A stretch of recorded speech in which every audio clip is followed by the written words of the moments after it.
Kami adalah Bitcoin Goceng. Kembali lagi kami di series pembelajaran. Iya. Di series video series yang secara YouTube, secara penonton di YouTube ini mengalami penurunan jauh. Karena mereka mungkin nggak mau gitu pelajaran yang sangat dasar, yang padahal itu sesuatu hal yang penting. Iya. Kalau kami mau memangnya niatan cuma hanya penonton di YouTube, bikin aja video-video tentang profit semalam. Iya. 100 juta jadi 500 juta, sejuta jadi berapa puluh juta gitu. Dan biasanya laku.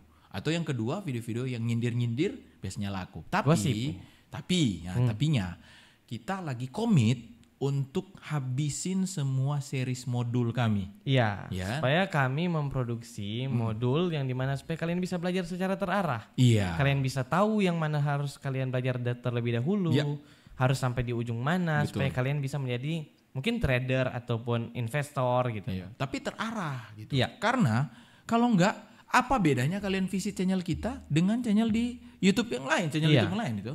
Nah itu kita sampai campur-campur ya bahasa-bahasa daerah saya itu. Jadi apa DP beda ngoni datang kamari kalau misalnya sama aja. Jadi pentingnya kalau datang ke sini adalah kita arahin tuh.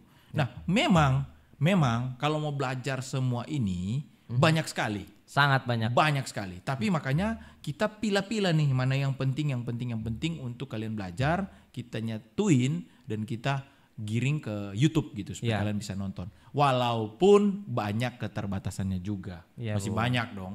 Nah, contoh kita bahas apa hari ini deh? Nah kita bahas tentang kenapa sih kita harus mempelajari tentang pasar modal. Oke, berarti pembelajaran dan series kali ini ke depannya berapa series nih? 3 video ya? 3 video. Ya. 3 video series tentang pasar modal berarti? Iya betul. Nah perlu diketahui kemarin pertemuan di private community itu durasi pertemuan bahas hanya jenisnya doang berapa lama tuh? 2 jam. 2 jam kalau nggak salah ya, bawa materinya 2 jam. Itu Zoom ya, kita Zoom di dalam private community terus kita ngebahas lumayan lah lama banget gitu, bahas tentang jenis, bahas tentang exchange, bahas tentang apa. Nah, walaupun memang kalau di YouTube ini keterbatasannya tidak seperti di private community. Iya, di mana private community bisa tanya jawab, betul. Bisa apa.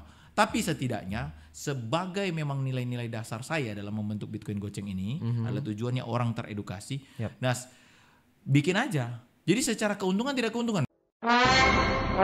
Nontonnya sedikit, juga orang yang nontonnya nanggung gitu ya, karena pengennya harus lengkap kan di private. Tapi setidaknya kita punya akhlak yang baik, niatan yang baik untuk kalian belajar. Padahal ya seperti yang kata Bung tadi bilang, kita sudah memilah-milah mana materi yang penting dan juga yang tidak penting, yang dimana yang penting itu kita memasukkan ke dalam YouTube. Tapi penting ini kan sesuatu yang suatu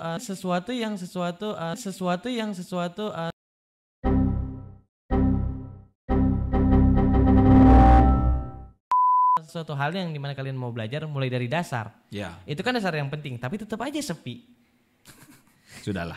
Tapi intinya buat kalian yang menonton video ini, entahkah yang menonton ini anggota private community yang walaupun sudah dijelaskan di Zoom, tapi kalian ingin nonton lagi, bahkan kerennya, ini kerennya, di anggota private ada yang menonton video-video yang kami buat series, dia rangkum loh Raf. Dirangkum materinya. Wah, mantap. Ya, rangkum, sangat mengapresiasi. Dia bikin rangkuman apa yang dia serap dan dia bagikan lagi ke dalam anggota private yang lain. Iya.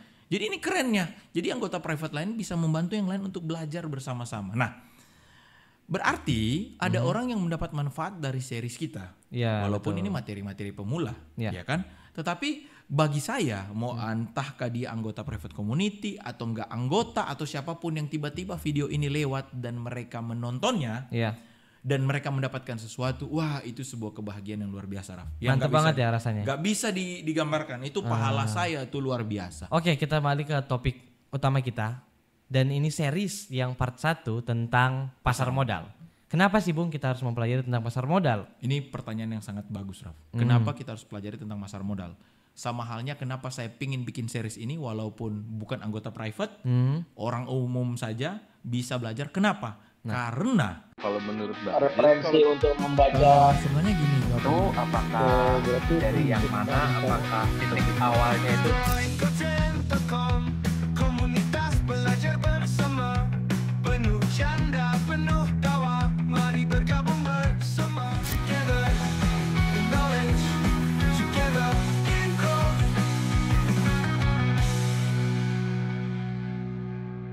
Nah ini karenanya nih. Oke. Nah, karena pasar modal ini bisa membuat orang berubah dalam hal psikologi. Oke. Nah, yang pertama, apa tuh? orang tuh bisa skeptis karena pasar modal. Kita Fear. by the way, sebelum kita kemana-mana, nanti pastikan kalian menonton series ini, video episode series tentang pasar modal ini, episode 1, 2, 3 gitu ya. Nah, saya catat di sini, ya kenapa kita belajar tentang pasar modal ya, atau poin-poinnya adalah, pertama kita pelajari dulu, ini video series yang pertama yang berhubungan dengan jenis-jenisnya. Ya. Kenapa kita perlu belajar ya? Kamu pertanyaannya. Tapi saya akan menekankan pada jenis-jenisnya. Walaupun ya memang singkat ya. Tapi sebelum ke sana, kita kesini dulu. Oke. Kesininya itu, jadi begini. Orang tuh bisa skeptis karena dunia pasar modal, capital market ini. Iya. Oke, skeptis. Tapi sebelum ke situ, Anda lagi tarik mundur, yaitu apa itu pasar modal, Raf? Nah, kamu kan tanya kenapa orang belajar pasar modal, ya kan? Kenapa orang belajar pasar modal? Padahal sebenarnya poin utama adalah apa itu pasar modal. Oke, jadi pertama ini kita mulai dulu apa. Oke, nanti mungkin episode video yang kedua, kenapa? Oke, apa dulu? Apa? Yip. Jadi pasar modal itu kan banyak orang tuh bilang-bilang ini. Oh, ini kok tuh, ini tuh jah trading dang. Yang saham. Forex, kripto. Itu dang tuh pasang-pasang buy sell ya. Oh, ini rugi cepat, ini untung cepat. Sampai batuk ya, Bang ya. Aduh. Sampai batuk saya. Ya untung cepat. Jadi begini.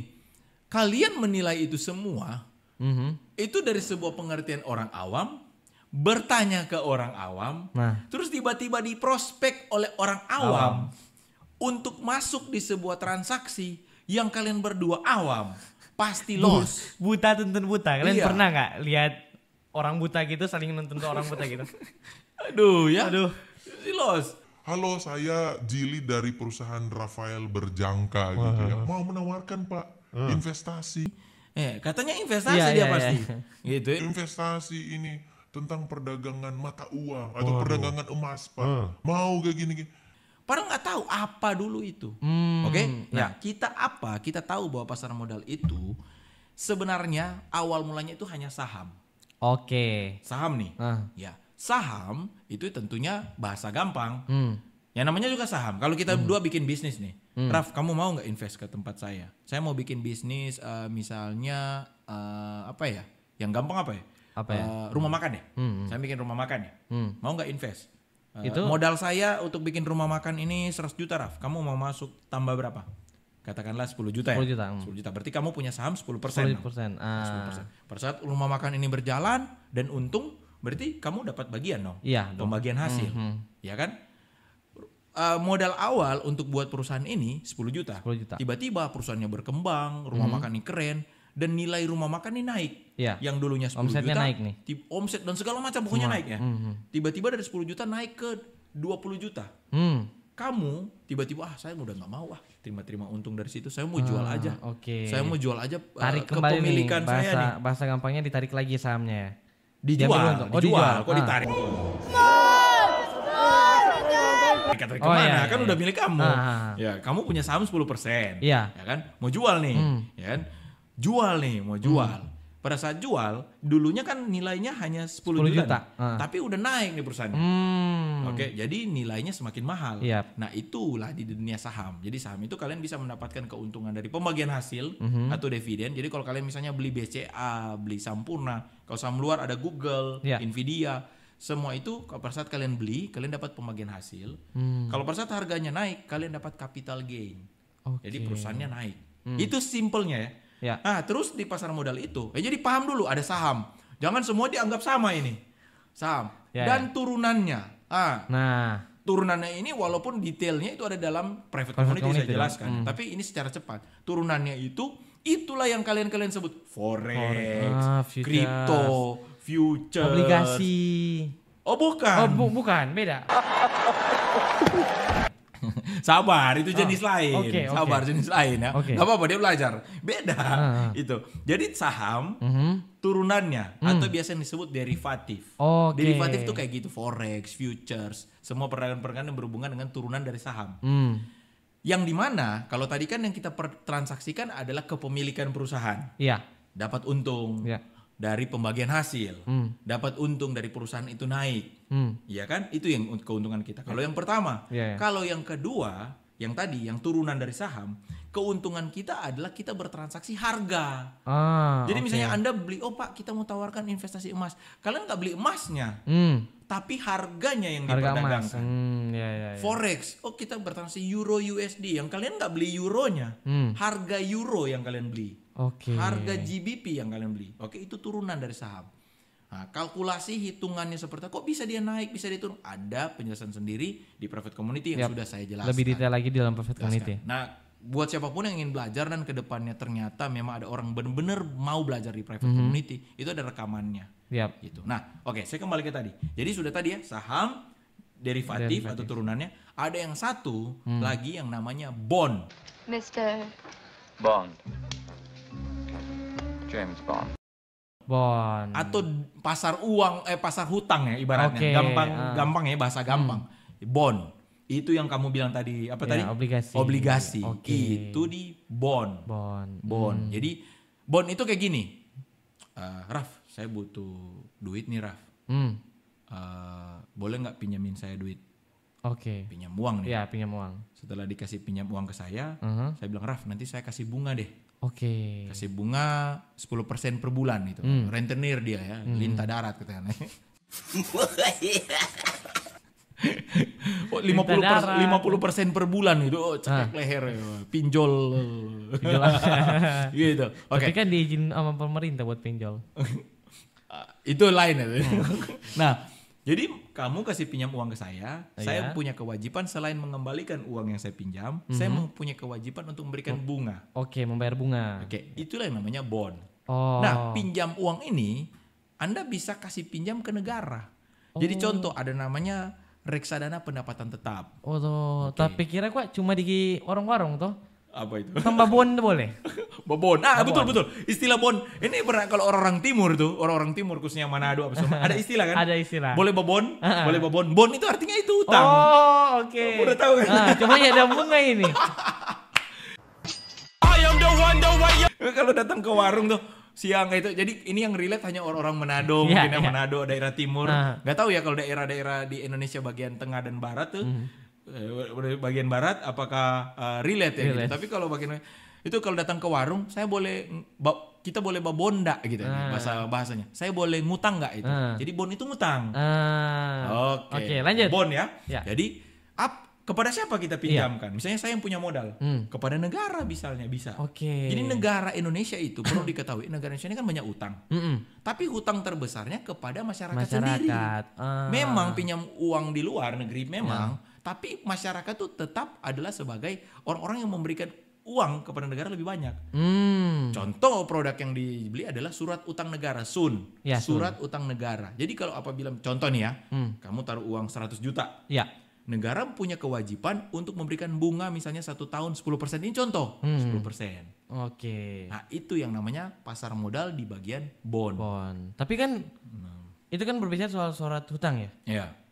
Masih banyak bocil TikTok di sana memikirkan bahwa setiap kali nongol berita bahwa Indonesia dapat dana dari negara ini dan mereka tiba-tiba komen, oh Indo ngutang, kebanyakan ngutang. Padahal yang ternyata Bung bilang yang baru saya juga belum mengerti, dia kebanyakan ngutang, Indonesia kebanyakan ngutang ke masyarakat sendiri. Waduh. Jadi makanya belajar dalam konteks dunia pasar modal khususnya. Pasar modal, dunia ekonomi, itu ada urutan literasi dan pembelajaran. Yang saya dari awal-awal bahkan di video sebelumnya sempat jadi marah-marah ya. Karena ada banyak orang yang skip pembelajaran itu tiba-tiba jadi profesor. Bukan profesor Kalimasada, dia jago gitu ya. Memang dia, S3. Tapi ini orang-orang yang tiba-tiba hanya menonton konten YouTube dan bisa jadi menonton konten YouTube kita juga. Dan tiba-tiba jadi sok pintar gitu. Dan memahami bahwa dunia pasar modal ini seperti segampang itu. Dan dunia hutang, khususnya hutang negara, kebijakan fiskal, kebijakan moneter negara tuh sesimpel pikiran mereka gitu. Apa yang mereka dapat itu luas sekali. Makanya kenapa mereka menjadi seperti itu, karena mereka skip. Nah, skip pembelajaran yang kayak gini. Betul. Jadi, jadi untuk yang pertama di episode pertama ini kita sudah tahu jenis-jenisnya ya. Jenisnya. Nah, jadi apa yang terdapat dalam saham, apa yang terdapat dalam derivatif itu apa-apa aja, apa yang terdapat dalam bond, obligasi, produk-produknya seperti reksadana, kayak gitu-gitu, apa saja silakan kalian browse. Yang pasti ada 3 bagian besar yang bisa saya simpulkan itu di dalam dunia pasar modal. Nah, 3 tipe ini yang tadi dengan 3 tipe resiko yang berbeda-beda. Jadi kalau misalnya Anda tidak tahu resikonya, tidak tahu jenisnya aja baru tahu dari nonton ini. Tiba-tiba Anda, contoh ya paling gampang. Pak, reksadana saja Pak, karena itu yang paling gampang tuh. Bapak tinggal taruh uang, tinggal tidur. Tanya dulu reksadana apa isinya. Kalau reksadana saham, sama aja Anda beli saham. Resikonya sama. Ini kan sudah dibahas dalam private community yang baru-baru. Jadi artinya dalam tipe-tipe itu punya mitigasi, punya peta resiko yang berbeda-beda dan punya banyak banget. Tapi intinya paham dulu ya. Ini konten pertama tentang apa itu pasar modal. Nah, sebelum ditutup, saya simpulkan pasar modal ini adalah sebuah market yang terjadi dikarenakan ada sekumpulan orang yang ingin dengan kepentingan yang berbeda-beda. Ada yang ingin meminta modal dari orang lain agar bisa berkembang perusahaannya. Ada juga yang orang yang lain yang ingin mendapatkan keuntungan lebih. Jadi dia memasukkan uangnya dan diputarkan di perusahaan itu. Ada juga orang-orang yang ingin mentransfer resiko. Jadi misalnya transfer resiko itu misalnya saya nih punya perusahaan. Saya mau nakal nih, perusahaan saya kayaknya udah mau bangkrut nih. Seperti ada perusahaan hijau ya yang sahamnya udah menyentuh 50 ya. Yang hijau itu yang suka pakai jaket hijau nih. Iya, suka pakai jaket hijau, saham hijau. Waduh. Itu muda dia. Gimana caranya pada saat dia IPO, pada saat dia TBK, pada saat ada orang-orang bisa masuk dananya, nyangkutlah semua investor di dalam. Itu adalah transfer resiko terbaik ya. Terbaik.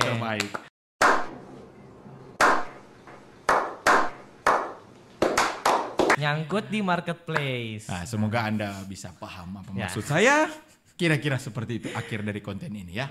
See you on the next episode. Bye-bye. Together in growth, together in growth.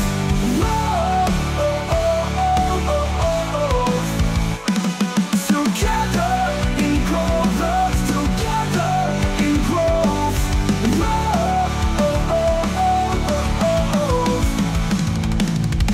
Terima kasih sudah menonton live kami di koinggojeng.com. Referensi untuk membaca itu apakah dari yang mana, apakah titik awalnya itu mari bergabung bersama.